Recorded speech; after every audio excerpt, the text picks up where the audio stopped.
करो दुर्योधन।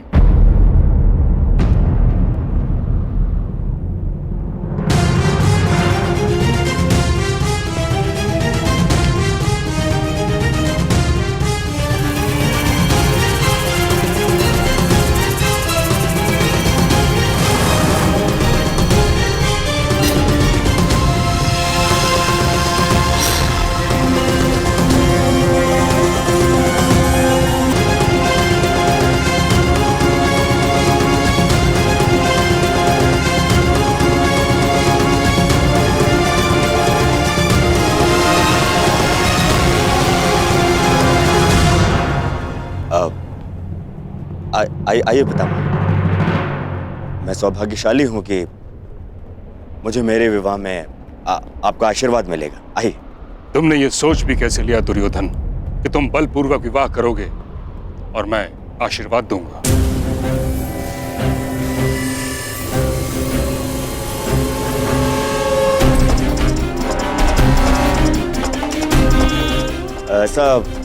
ऐसा नहीं है पितामह।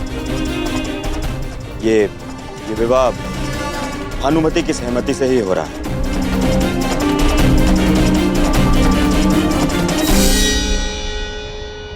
यदि ये विवाह भानुमति की सहमति से होता तो ये अंग में नहीं कलिंग में होता।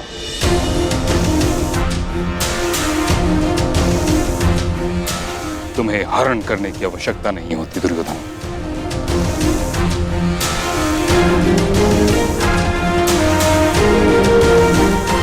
पुत्री भानुमति, दुर्योधन ने जो किया उसके लिए मैं हस्तिनापुर की ओर से क्षमा प्रार्थी हूं। सच सच बताना पुत्री, क्या तुम ये विवाह किसी विवशता के कारण कर रही हो?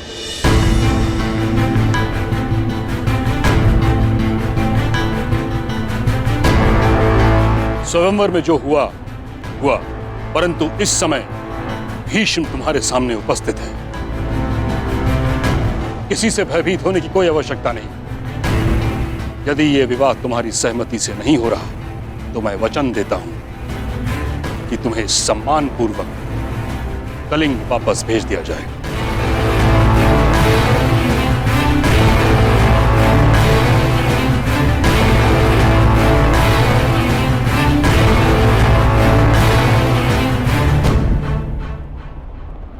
मैं सम्मान सहित जाना चाहती हूँ महामहिम।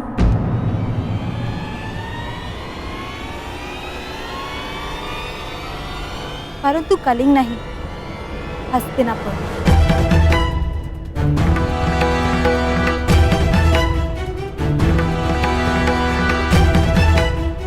क्योंकि ये विवाह मेरी सहमति से हो रहा है।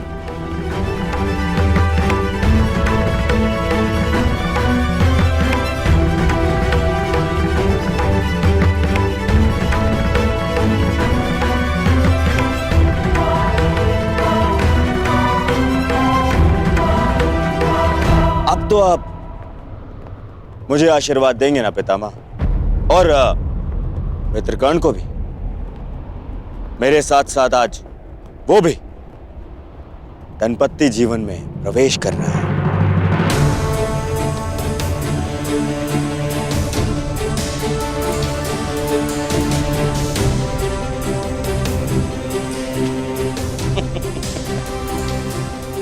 ऐसे क्या देख रहे हैं पितामह?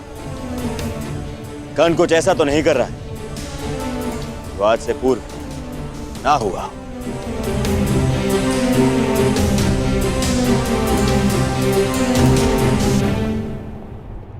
कर्ण ने ऐसा ही कुछ कर दिया जो आज से पूर्व नहीं हुआ।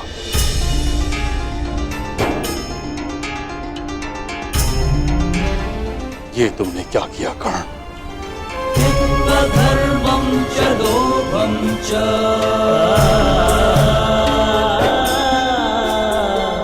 मोहं चोऽध्यमस्थितः। विवाह की रीतियां संपन्न करें पुरोहित।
बधाई हो। जिसके पद स्पर्श से तुम्हारा पुष्प खिला, उसके साथ जीवन भी सुगंधित बीतेगा।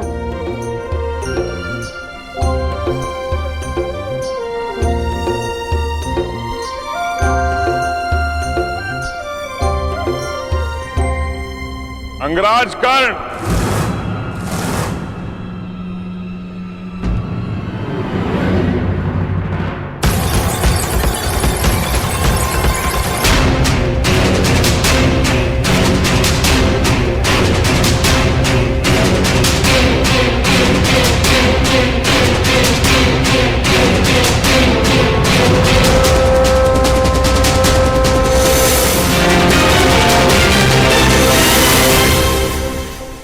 अंगराज कर्ण को विवाह की बधाई।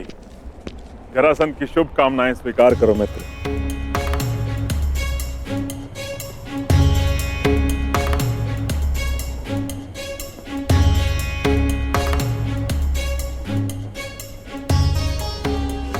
आमंत्रित किए बिना ही आप यहाँ आए हैं मगध नरेश, तो स्पष्ट है कि आपका यहाँ आना केवल बधाई देना नहीं होगा।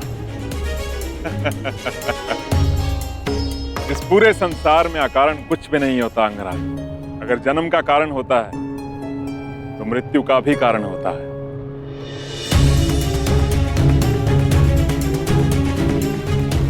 वर्षा आने का कारण धरा की प्यास को बुझाना होता है और अग्नि जलने का कारण घर्षण होता है। और दो लोग मित्रता भी इसी कारण से करते हैं, जो अपने शत्रुओं से अधिक बलशाली बन सके। मेरे यहां उपस्थित होने का भी एक कारण है, किंतु इतना समय है मेरे पास कि मैं तुम्हारे विवाह की औपचारिकताएं पूरी होने तक रुक सकूं। विवाह करो, कारण उसके पश्चात बताऊंगा।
मैं भुगतग्राम जा रही हूँ। मेरी चिंता मत करना, पिताश्री है मेरे साथ।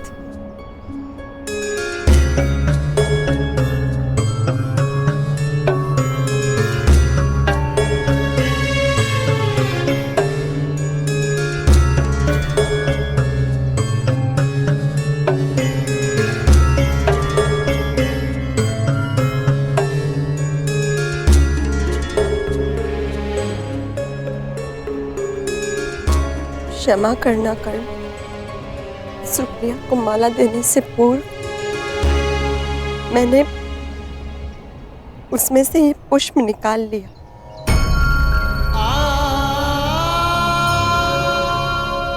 स्मरण है कर्ण, तुमने कहा था हमारा प्रेम पुष्प की सुगंध भाती है।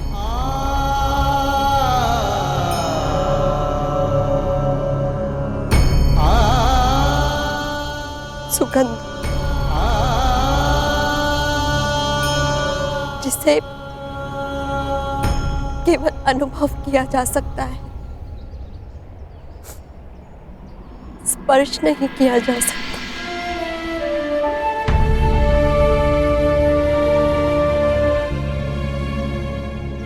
जाओ कर्ण, अपने प्रसन्न गृहस्थ जीवन का प्रारंभ करो।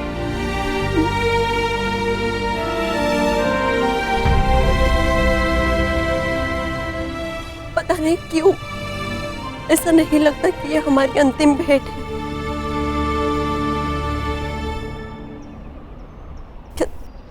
क्या तुम्हें नहीं लगता?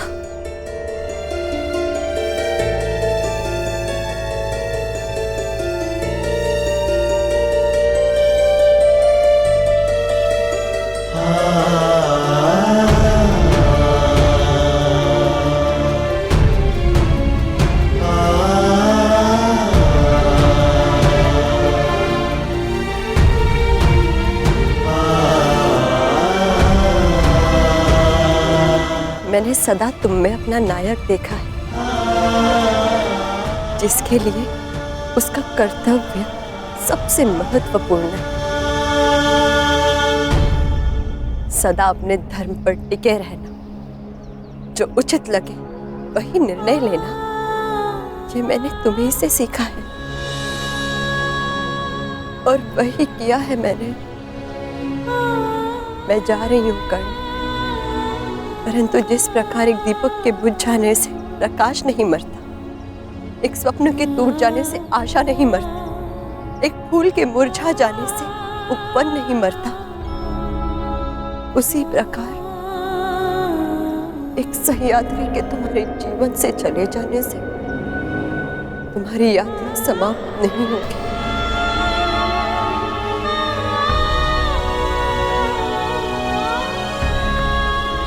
योद्धा की आवश्यकता युद्ध में ही पड़ती है मेरे। और ये युद्ध किससे करना है? सारा संसार जानता है कि जरासंध का सबसे बड़ा शत्रु कौन है। हम वासुदेव कृष्ण पर आक्रमण करेंगे कर्ण।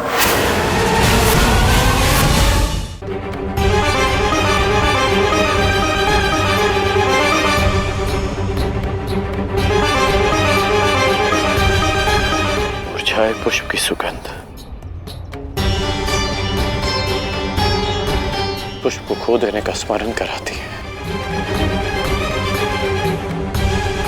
हमारा प्रेम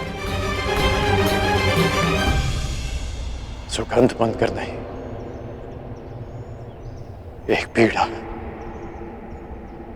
एक वेदना बनकर हमारे हृदय में हमेशा रहेगा।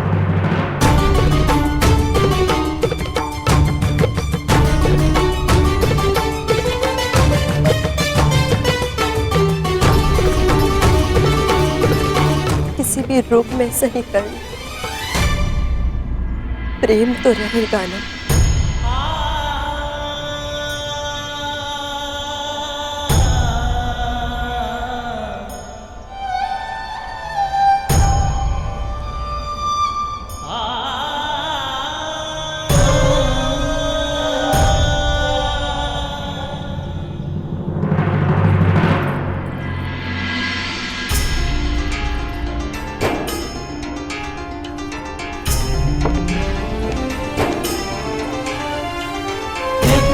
धर्मं च लोभं च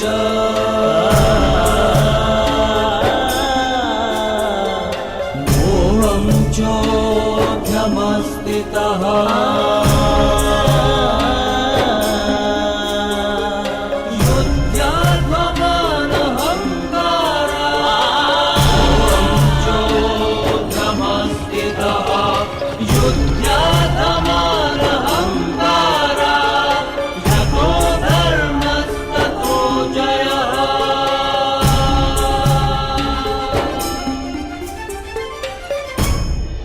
योद्धा की आवश्यकता युद्ध में ही पड़ती है मेरे। और ये युद्ध किससे करना है? सारा संसार जानता है कि जरासंध का सबसे बड़ा शत्रु कौन है। हम वासुदेव कृष्ण पर आक्रमण करेंगे कर्ण।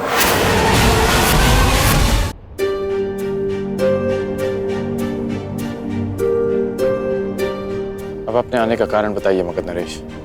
मैं आया क्योंकि समय भी आ गया है मेरे। मुझे दिया हुआ वचन पूरा करने का समय आ गया। स्मरण है ना वो वचन कि तुम एक बार मेरी सहायता के लिए अवश्य आओगे। कल प्रातः मैं अंग और मगध की सीमा पर तुम्हारी प्रतीक्षा करूंगा। परंतु आपको सहायता क्या चाहिए? एक योद्धा की आवश्यकता युद्ध में ही पड़ती है मेरे। और ये युद्ध किससे करना है? मेरे सबसे बड़े शत्रु से। और ये सारा संसार जानता है कि जरासंध का सबसे बड़ा शत्रु कौन है। तुम्हें मेरे साथ मिलकर उससे युद्ध करना है। हम वासुदेव कृष्ण पर आक्रमण करेंगे कल।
आप प्रार्थना करते हैं राधे?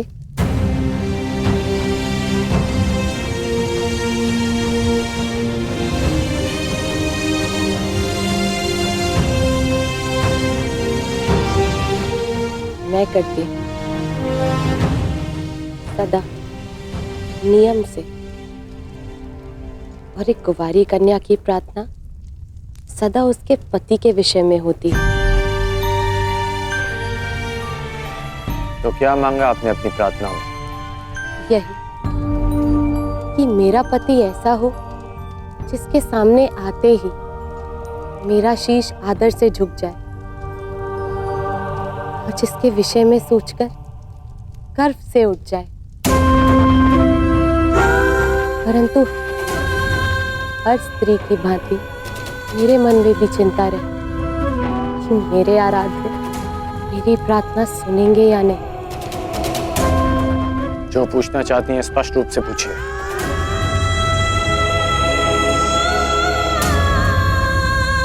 वैशाली कौन है अंगराज?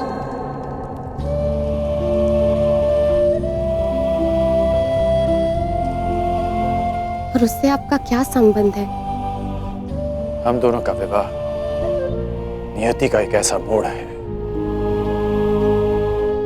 जिसकी मैंने कभी कल्पना नहीं की थी। क्योंकि जिस मंडप में हम दोनों का विवाह हुआ उसी मंडप में वैशाली और मेरा विवाह होना था। मैं तुमसे विवाह करना चाहता हूं। पहली बार वो मेरा घर नहीं, हमारा घर। सूर्य को साक्षी रखकर वचन दोकर कि तुम सुप्रिया से विवाह करोगे। ये सूत पुत्र राधेकरण वचन देता है कि मैं सुप्रिया से विवाह करूंगा। वैशाली का प्रेम मेरे हृदय में हमेशा रहेगा। परंतु एक पति का कर्तव्य, एक पति का धर्म निभाने में कर्ण कभी कोई त्रुटि नहीं करेगा।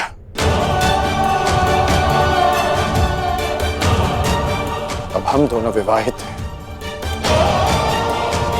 इसलिए बस अंगराज, एक पत्नी के लिए इससे बड़ा सौभाग्य और क्या होगा कि उसका पति उसे कभी असत्य ना कहे।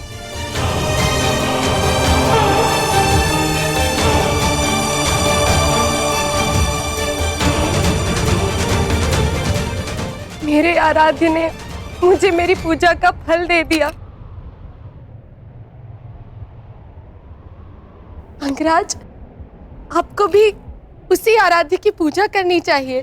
प्रतीत होता है कि आपके आराध्य बड़े शक्तिशाली हैं। कौन है वो? कुछ कहते हैं कि वो देवों के देव हैं और कुछ उन्हें हमारी ही भांति मात्र एक मनुष्य मानते हैं, जो अजर नहीं, अमर नहीं, परंतु मेरे जैसे भक्तों के लिए वो मृत्यु, जीवन और जड़ से कहीं आगे है।